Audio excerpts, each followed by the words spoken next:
지금부터 설명을 시작하겠습니다. 앉아서 진행하겠습니다.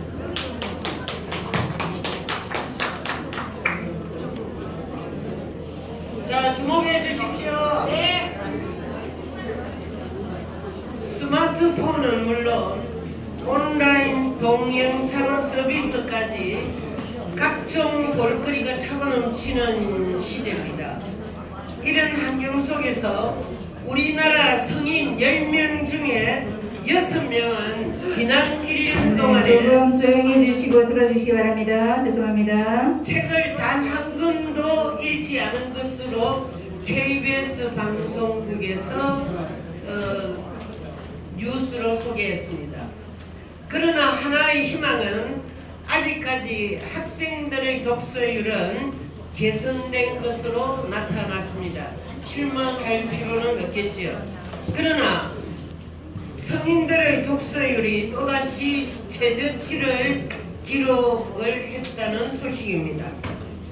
그런 가운데 문체부는 체험형 독서 행사 확대라든지 또 생애 주기별 독서 습관을 만드는 지원 사업을 추진한다고 발표하였습니다. 이와 같은 상황 속에 오늘 한국문학의 독서 인구 확대 방향은 적절한 심포지엄 주제라고 생각됩니다. 책 덮은 대한민국이라는 통계는 우리를 놀라게 할 수밖에 없습니다. 오늘 이와 같은 문학이 존중받고 문인이 존경받는 사회를 위해서 백신과 같은 좋은 저서 또는 독자 반응의 그러한 독서 인구의 확대를 위한 토론의 현장에 주제 발표를 하실 분들을 소개드리겠습니다. 한국문학의 지향, 작품의 향상과 독서 인구의 확대를 위하여 시인이신 노창수 선생님이십니다.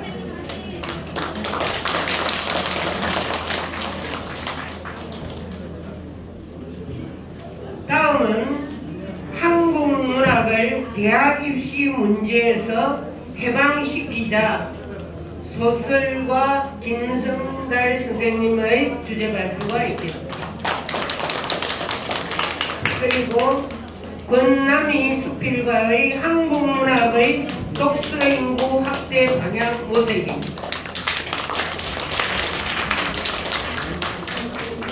사실 주제 발표를 20분이나 30분 이상을 해야 되겠지만 우리들은 다 문인이기 때문에 읽고 요약도 잘하고 주제를 잘 뽑습니다. 그래서 지루한 시간을 전부 다 소요시키지 않게 하기 위해서 주제 발표하시는 분들은 6분 이내에 발표를 하게 되고 그 다음에 토론하시는 분은 2분 이내로 토론을 해 주시겠습니다. 질문이라는 것은 한 줄 질문하면 되고 그 특성 고찰은 한 줄로 하면 되니까 2줄만 하면 충분하게 답고 그리고 발표자들의 답변 역시도 2분으로 압축하겠습니다. 원래 실력 없는 사람들이 길게 합니다. 실력 있는 사람은 주어 서술어만 명쾌하게 하면은 그것이 우리의 기억 속에 가장 남고 제일 중요한 것은 식단이 있다는데 음식이 식으면은 이 예천의 좋은 전통 음식을 먹을 수가 없기 때문에 이와 같은 압축 진행을 하게 됨을 이해해 주시기 바랍니다.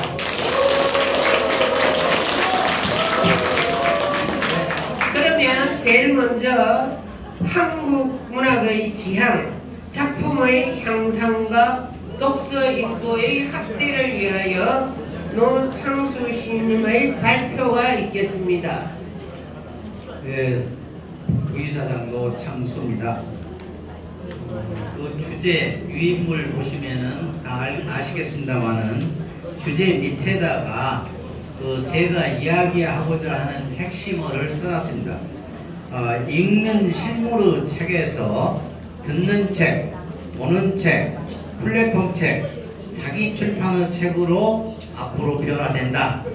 이것을 먼저 서두에 말씀을 드렸고, 거기에 서론에 디딤돌이라는데 보시면은 16세기 조선조에 살았던 원희 엄마라는 부인의 편지가 여기 경북 안동의 한 옛 무덤에서 발굴된 일이 있는데 이것을 잠깐 소개를 했습니다.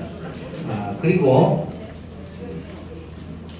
책은 앞으로의 변화를 증검돌이라고 하는 그 항목에서 밝혔는데, 첫째는 책은 개인 소장에서 도서관 피치 활용으로 많이 활용된다, 이것을 했고, 둘째, 작품 창작에 대한 일기가 더욱 앞으로 확대될 것이다, 이렇게 했는데 이유는 거기에 몇 가지 써놨습니다. 첫째는 웹진 개발과 다양한 SNS에서 독자와의 소통이 활발해진다는 것이고, 둘째는 종이책이 줄어들고 전자책, 영상책, 듣는 책, 보는 책이 확대된다는 것입니다. 그리고 책 발행이 출판사의 전유물에서 이제는 자기 출판의 시대로 이렇게 이미 바뀌어가고 있습니다. 지금 각 그 지역에도 보면은 저희 광주에는 약 20개의 자기 출판사가 있는데요. 이 개인이 출판을 하는 것입니다.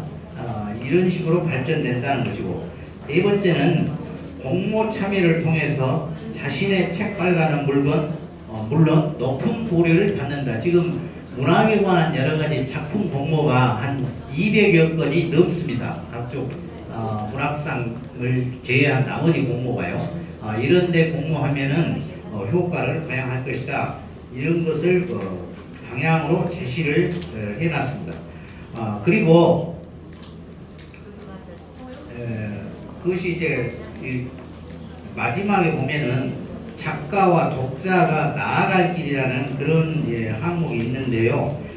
이제는 책은 출판사의 전유물이 아니며 독자의층 또한 여러 어떤 갈래로 묶을 수 없을 만큼 다양해진 수요층이 됐다. 우선 자기가 좋아하는 책을 자신만이 볼 수 있도록 해당 앱에 로그인에 가입하고 자신의 서재에다가 여러 전자책, 영상책, 낭송 책들을 보관한다. 이런 방법으로 앞으로 이제 바뀐다는 것을 말씀을 드립니다. 그리고 시나 소설이나 수필 등 각 장르의 문학을 대표하는 본질적인 작품은 아마도 지속될 것으로 보입니다. 각종 챗봇과 로봇이 글을 쓰고 플랫폼 책을 열람해가는 그런 읽는 시기에도 불구하고 작가의 수준 높은 창작력은 여전히 요구되리라고 전망을 하고 있습니다.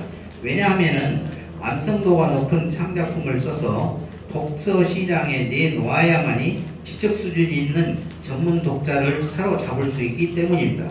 그래서 문단은 현재보다 대중화와 전문화의 격차가 더 벌어질 수밖에 없을 것 같습니다. 대중화된 전자시대에도 문학계의 전문가와 그 작품을 기대하는 독자층과 출판인은 현재보다 줄어들지는 모르겠지만 명맥은 이어가리라고 여깁니다. 그것은 신춘문예를 비롯한 메이저 문예제의 작품 공모 그리고 각종 문학상 등이 날로 증가하는 것과 비례하여 응모자 수가 폭발적으로 늘고 있는 현상이 그 반증이라고 하겠습니다. 더불어서 매년 문학상 공모 작품의 응모자의 질 또한 매우 높아가고 있어서 수준 있는 작품은 문학의 대중화에도 불구하고 그 존재적 가치를 드러낼 것으로 보입니다. 사회학자의 찰스 호스턴 콜리에라는 그런 분이 있는데, 이분은 인간은 그를 둘러싼 주변 사람들에게 비치는 파편을 모아 자신의 견해를 내재화하는데 이것이 바로 그 사람의 정체성을 형성하는 방법이라고 말한 바 있습니다. 우리가 컴퓨터 시대에도 최인호, 김훈, 조정래 등과 같은 만년필 작가가 있었습니다. AI 시대에도 연필이나 펜으로 글을 쓰고 출판하는 소심파 작가들이 있음이 그러합니다. 인공지능 시대에도 정보 매체와 야합하지 않고 오롯 작품성을 지키는 작가들이 독자 사유의 폭을 더 확대될 것으로 믿어집니다. 그러니까 대중화와 전문화의 경향이 앞으로 적절히 조하면서 우리 문학에 대한 어떤 활로를 찾지 않을까 이렇게 보는 것이 제 전망입니다. 이상 발표를 마치겠습니다. 네, 감사합니다. 여러분들께서 아마도 책자를 보시면 알겠습니다만은 노창수 시인의 지금 주제 발표문은 아주 굉장히 전문적으로 현대까지 아주 자세하게 잘 썼습니다. 그래서 읽는 신물 책에서 듣는 책, 보는 책, 플랫폼 책, 자기 출판의 책으로의 그러한 다양한 독자 반응, 그리고 대중화, 전문화 속에서도 본질적인 작품, 우수한 작품은 계속 살아남을 것이다 하는 적극적인 희망을 우리들에게 격려시켜주는 내용이었습니다. 두 번째, 한국 문학을 대학 입시 문제에서 해방시키자는 김성달 소설가의 발표문을 듣겠습니다. 네, 소설가는 김성달입니다. 아까 이 교육청에 교육국장님 계시던데 가셨죠? 제목이 조금 도발적이지만 이건 이제 작가의 상상력적 상징성입니다. 그렇게 이해해 주시면 감사하겠습니다. 사람들이 갈수록 책을 읽지 않는다. 숱하게 들은 말들입니다. 어떤 교수 한 분이 한국인의 평균 책장 같은 게 있다면 아마도 이렇게 구성되었을 것이라고 가정한 이야기를 한 토막 들려준 적이 있습니다. 그 책장에는 소설 3권, 베스트셀러 위주, 여기 시인하고 수필가 선생님들 많이 계시니까 시 1권, 수필가 1권이 추가돼서 5권, 자기개발서 3권, 자신을 각성시키는 책 1권, 자신을 닥달하는 책 1권, 자신을 유려하는 책 1권, 그 다음에 대학시절 교재 1권, 한때 대학생이었다는 유일한 전부로 전공보다 교재 1권, 그 다음 명한 사전 1권, 고등학교 때 구입한 겁니다. 자격시험, 토익 등의 수험서 2권, 열심히 공부한 기록이 남아있어서 버리지 못한 책, 이렇게 해서 총 10권의 책이 책상에 꽂혀 있을 것이라고 그 학자는 이야기를 한 적이 있습니다. 물론 여기 계시는 선생님들은 모두 작가이기 때문에 많은 책을 가지고 또 좋은 서재도 가지고 계시겠지만 눈을 조금만 돌려보면은 우리 주변에도 눈을 조금만 돌려보면은 앞에서 말한 10권 남짓한 책을 가지고 있는 그런 책장이 많을 것입니다. 이건 이런 상황을 비유적으로 한번 말씀을 드려봤습니다. 프랑스 철학자 몽테뉴는 진정한 책 읽기는 깔때기 속으로 지식을 부여넣듯이 지식을 채우는데 급급한 것이 아니라 지식을 소화하고 변환하고 자기 것으로 만드는 과정을 말하며 이를 위해서는 시간이 걸린다고 말했습니다. 책 읽기의 중요성은 아무리 강조해도 지나치지 않을 것입니다. 여러분들이 보고 계신 자료집에서 제 발제문 1단락, 2단락은 그야말로 독서의 중요성에 관한 일반론적 이야기입니다. 그걸 뛰어넘고 세 번째는 문학책 읽기, 문학 읽기에 관한 부분입니다. 그 부분을 잠깐 말씀을 좀 드리겠습니다. 문학 읽기는 이런 겁니다. 대학에서 문학을 강의하는 사람들이 프루스트의 작품을 정독하지 않고 대충 읽어보기만 했다는 사실을 인정하는 것은 생각조차 어려울 것입니다. 하지만 피에로 바이르라는 작가는 읽지 않는 책에 대해서 말하는 법이라는 책에서 이렇게 말하고 있습니다. 나는 제임스 조이스의 율리시즈를 한 번도 읽은 적이 없으며 아마도 앞으로도 그 책을 읽은 일이 없을 것이다. 그러므로 이 책의 내용은 대부분 내게 생소하다. 하지만 내용이 그렇다는 얘기지 이 책의 상황까지 그렇다는 얘기는 아니다. 어떤 책의 내용은 대부분 그 책의 상황이다. 내가 하고자 하는 말은 누군가와 대화를 나눌 때 내가 율리시즈에 대한 이야기를 할 수 없는 처지가 결코 아니다. 왜냐하면 나는 이 책이 다른 책들과 어떤 관계를 맺고 있는지 제법 정확하게 파악하고 있기 때문이다. 이를테면 이 책이 오디세이의 모작이라는 것과 사건이 더블린에서 하루 동안 전개되기는 책이라는 것도 알고 있다. 덕택에 나는 학교에서 강의할 때 아무런 거리낌 없이 제임스 조이스를 언급하고 있다. 우리가 이게 문학책 읽기입니다. 여기서 곁들여 제가 한 말씀 드리겠습니다. 제임스 조이스 율리시스는 1950년대 최고의 섹스 신분이었던 영화배우 마른 몰로가 무척 진지한 모습으로 읽은 사진 속의 책으로도 유명합니다.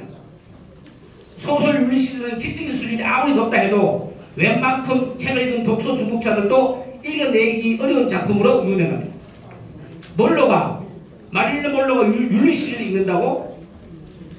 그러면서 궁금증을 가진 사람들이 많았고 정말 읽었는지 조사를 해본 학자도 있었답니다. 몰로는 이 두꺼운 책을 가지고 다니면서 아무데나 펼쳐서 보기도 하고 가끔 소리내어 읽기도 했답니다. 율리시스 애독자들이 좋아하는 독서 방법입니다. 문학책은 이렇게 읽는 방법이 있다는 것을 말씀드리고 싶습니다. 여기서 하나 원고에는 없지만은 급하게 제가 하나 첨가한 부분이 있습니다. 제가 이 원고를 입수한 것은 이 발제 원고를 보낸 이후입니다. 그래서 얼마 전 김홍은 한국문협회 이사장께서 매우 중요한 글을 하나 발표하셨습니다. 박경리 대하소설 토지에 관한 글인데 이번 심포지움의 주제와 일맥상통하는 부분에 있어서 간략하게 소개해드리겠습니다. 박경리 대하소설 토지에 갖는 현대성의 의미, 부제로 독자인 시스로 소설 미학에 접근하기라는 글에서 다음과 같은 부분이 제 눈길을 끌었습니다. 여러분들 토지 다 아시죠? 토지 다 아는데 마치 다 읽은 느낌이 들 겁니다.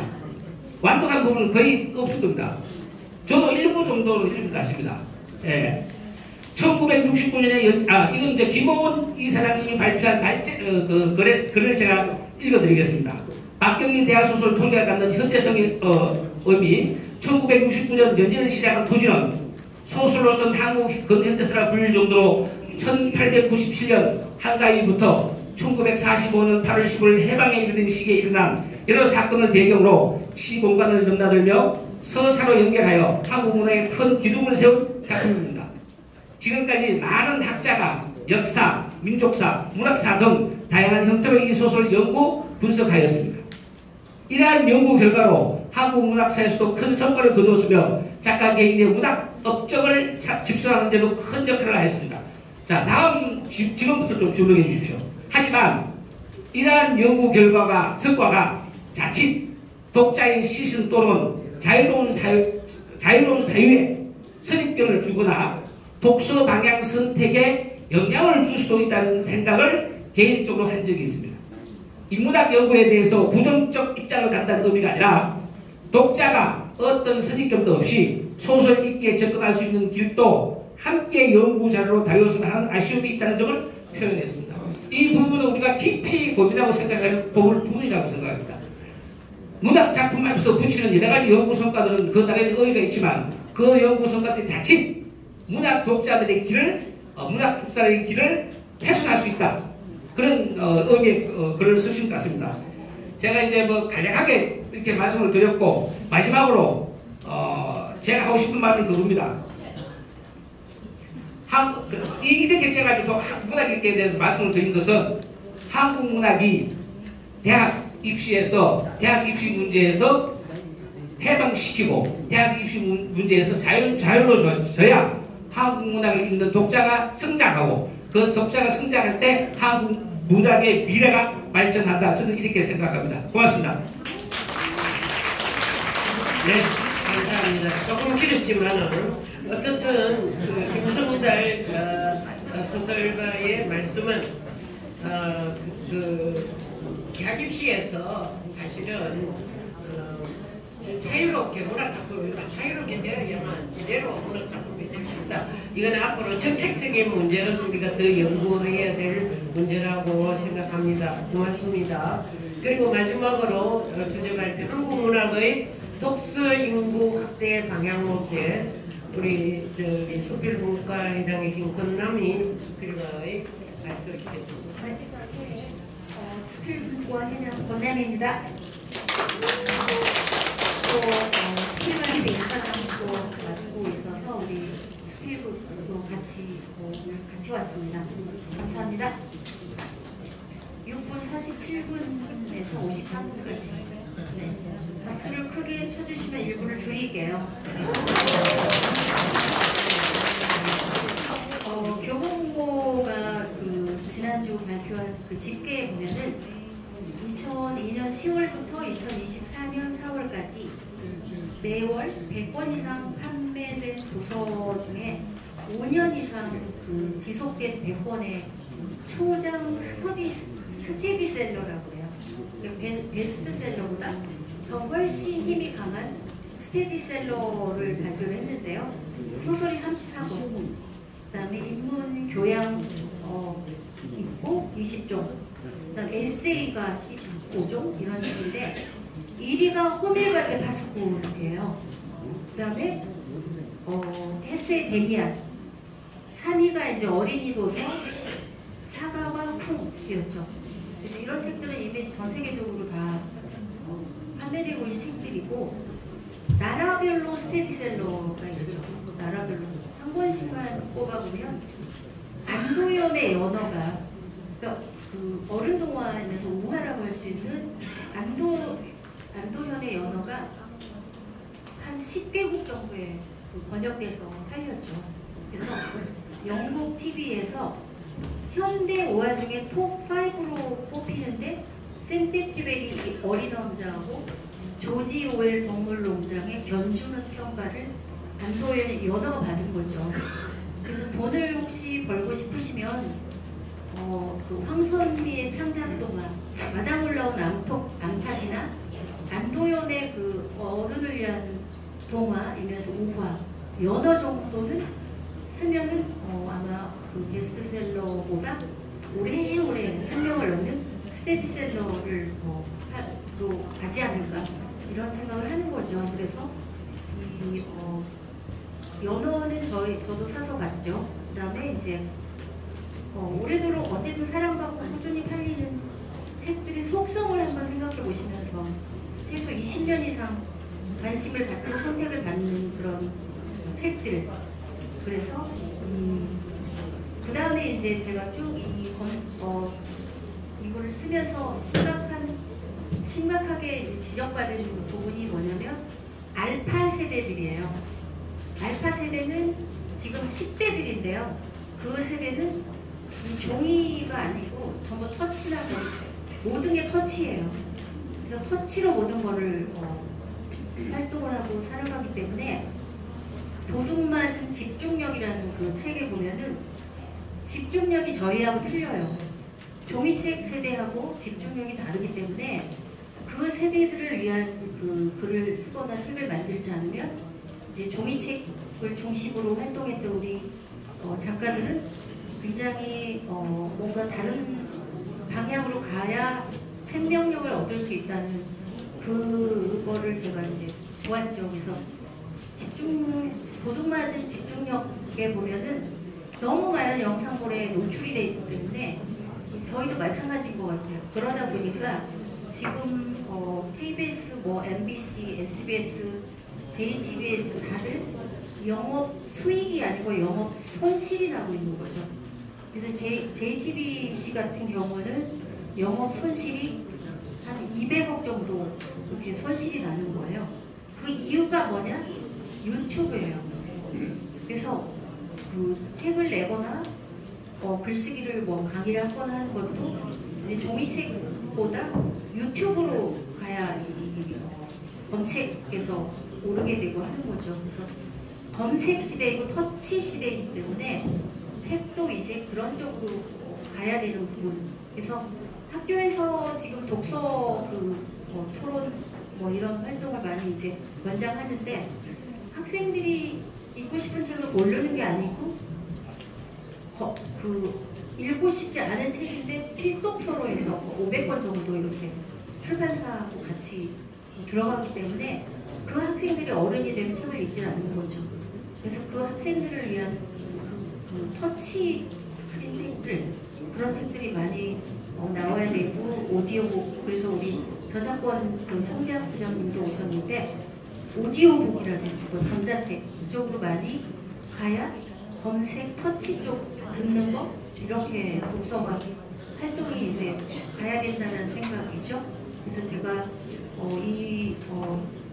이 자료를 찾아보면서 우리가 쭉 영원히 작가로 살아갈 수 있는 길 하나는 베스트셀러 작가가 되려고 하는 것보다 그거는 시대와 독자의 입맛을 자꾸 맞는 걸 가기 때문에 3, 4년이 지나면 잊혀지는데 스테디셀러 쪽으로 글을 쓰고 책을 내고 또 터치하면 열리는 그런 책을 만들자 이런 거를 제가 이 자료에다가 썼죠. 53분 끝났네요. 감사합니다.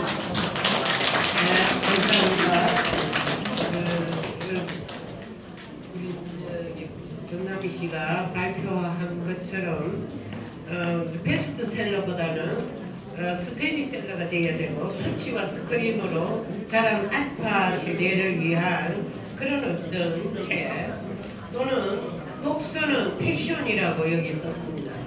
그런 것까지도 전부 다 문인들이 살펴야 되지 않겠는가. 특히 하나 빼놓을 수 없는 것은 문학단체에서 해야 할 일은 생활체육이 각 마을마다 성공한 것처럼 마을에서 성공한 것처럼 우리 사회 전반에 독서 공동체 운동이 일어나야 되지 않겠느냐 하는 아주 좋은 제안을 해주셨습니다. 대단히 감사합니다. 그러면 지금은 토론을 하겠습니다. 우리 토론자이신 분들을 소개를 말씀드리게 박수진 시인님, 소설가 이월성 선생님, 전수림 수필가님. 먼저 박수진 시인님께서 토론해 주시겠습니다. 네, 고향에 와서 마이크 잡았습니다. 이분 저한테 말씀을 하시는데 숨 쉬다 끝날 것 같습니다. 저는 오창수 선생님 주제 발표를 미리 받아서 꼼꼼히 정독을 했습니다. 오늘 너무 압축을 해주셔서 참 많이 아쉬운데 여러분들 가지고 계신 그 자료를 꼭 좀 정독해 보시기를 다시 한번 권해드리겠습니다. 발표해 주신 그 주제에 창작의 우리가 다 고민하는 창작의 지향과 독서인구 확대 방안은 그게 따로 노는 게 아니라고 생각합니다. 좋은 작품이 없는데 어떻게 독자가 있을 수 있겠습니까? 그래서 이 두 가지 주제를 관통하는 단어가 하나 있다면 공감입니다. 여기 본문에도 많이 나와 있습니다. 공감인데 공감하는 글을 써야 내가 울지 않고 어떻게 남을 울게 할 수 있겠는가. 그래서 그 가장 좋은 예가 예로 들어주신 바로 우리 제 고향 얘기여서 더 감명 깊습니다만 438년 전의 지역으로부터 썼던 우리 어머니의 편지, 무덤 속에서 나온 편지죠. 만약 그 글 쓴 부인이 그 정말 숨막히는 어려운 그 슬픈 상황에서 붓을 들어서 글을 쓸 수 있다고 하는 것은 얼마나 대단한 일입니까? 그죠? 정말 그는 아주 우리가 본받아야 할, 작가들이 본받아야 할 기록 정신이라고 생각하고요. 독자를 생각했다면 우리 어머니라는 분은 남편 한 사람이었을 겁니다. 그 편지가 발굴되어서 모든 국민들을, 우리를 다 울렸습니다. 왜? 앞으로 우리의 이야기고 내 얘기이기 때문에. 그래서 우리는 어떤 글을 써야 될 것인가의 그 지향점에 대해서 좋은 답이 있다면 저는 거기에 많은 함축이 있다고 생각합니다. 그래서 그 원문을 한글로 된 편지니까요. 인터넷에 다 떠 있습니다. 꼭 한번 그것도 보시기 바랍니다. 32줄밖에 안 됩니다. 시 한 편 정도밖에 안 됩니다. 그 안에 그 상황이 다 들어 있습니다. 그리고 어떤 부부가 어떻게 정답게 살았는지, 그 다음에 다시 꿈속에 나타나서 나한테 얘기해 달라고 합니다. 이런 글을 써야 우리는 독자를 기대할 수 있지 않을까, 저는 그런 생각을 하면서 뭐 질문이라기보다도 그냥 같이 한번 생각해 봅니다.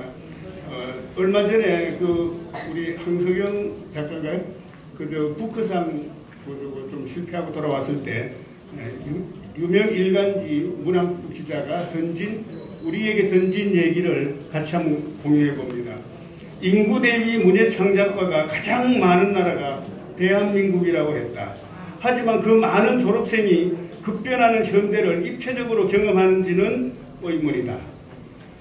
그래서 문체를 감탄하며 읽는 문학도 존중받아야 하지만 현장과 이야기 중심의 작품이 더 많아져야 한다고 생각합니다.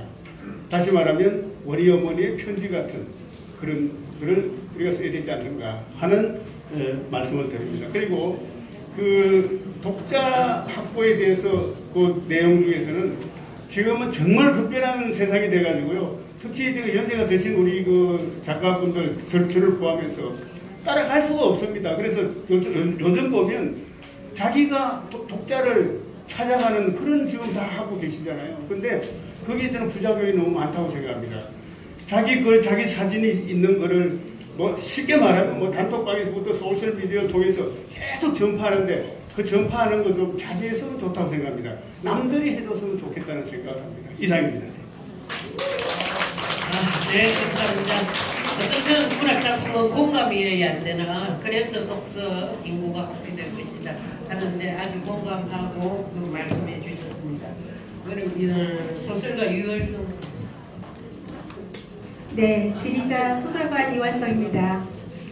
문학의 위기라고 할 만큼 문학책을 읽지 않는 현실에서 독서 인구의 확대로 문학을 부흥시키기 위해 이번 발제문에서 한국 문학을 대학 입시 문제에서 해방시키자라고 아주 상징적으로 강력하게 제안했다고 봅니다. 우리는 지금 발제글을 통해서 우리 삶 속에서 독서의 의미와 필요성, 더 나아가 문학작품을 읽어야 하는 이유를 여러 각도에서 잘 살펴 들어봤습니다. 독서를 통해 생각하는 힘을 키운 독자는 즐거움을 발견하여 자신의 삶을 풍요롭게 합니다. 또한 공동의 선을 위해 협력하여 선한 세상을 만드는 힘도 얻게 됩니다. 발제 내용을 깊이 공감하면서 독서 문화가 풍요롭게 정착된 사회를 꿈꾸어 봅니다. 특히 문학이 주는 엄청난 이로운 점을 들으면서 문학의 창작자로서 막중한 책임감을 느끼게도 되었습니다. 이렇게 좋은 독서의 문학 읽기가 안 되는 이유를 발제자님께서는 우리의 현실 속에서 찾았습니다. 한국 사회에서 대학 입시는 국민의 삶의 형태를 규정 지을 만큼 중요합니다. 어린 시절 책 읽기를 좋아했다가도 학년이 올라가면서 문학책 읽기가 시험 과제, 점수 받는 걸로 변질되면서 책을 읽지 않게 됩니다. 그래서 이 문제를 이제 독서에 대한 흥미를 잃어버린 청소년은 성인이 되어서도 책을 읽지 않게 되는 거죠. 이 고리를 끊어야 되는 것이 우리의 과제라고 생각합니다. 그래서 발제자님께서는 아주 상징적으로 한국 문학을 대학 입시 문제에서 해방시키자라고 강력하게 주장을 하셨거든요. 정말 중요한 말씀을 해주셨는데 다시 한번 생각을 해보면 현실에 비춰서 생각해보면 질의드리겠습니다. 이렇게 한다면 대학 입시에서 문학작품을 제외한다면 독서율은 더 떨어질 것입니다. 시험 점수를 더 많이 받을 수 있는 것으로 시간을 할애하겠죠.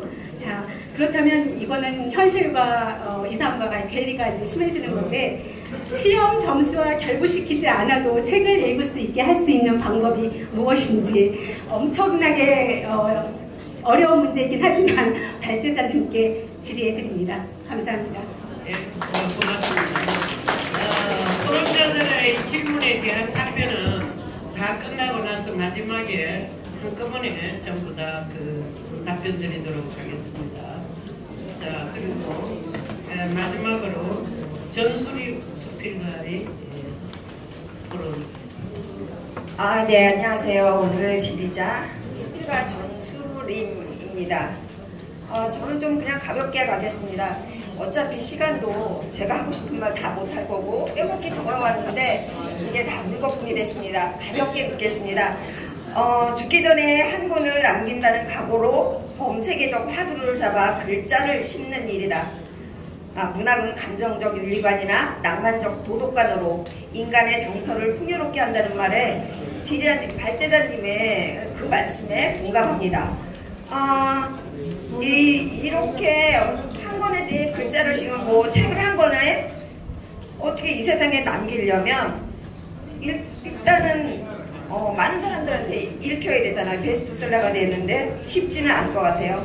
베스트셀러가 되기 위해서는 엄청난 홍보가 있는데 우리가 아는 그 홍보 말고 제가 알기로는 미국에서는 대형 작가라 할지라도 작가가 직접 미국 전역을 돌면서 책을 판매를 한다는데 이런 자기 마케팅에 대해 어떻게 생각하시는지, 혹 언제라도 전국 투어를 할 의향은 있으신지 그것이 궁금합니다. 여기까지입니다. 감사합니다.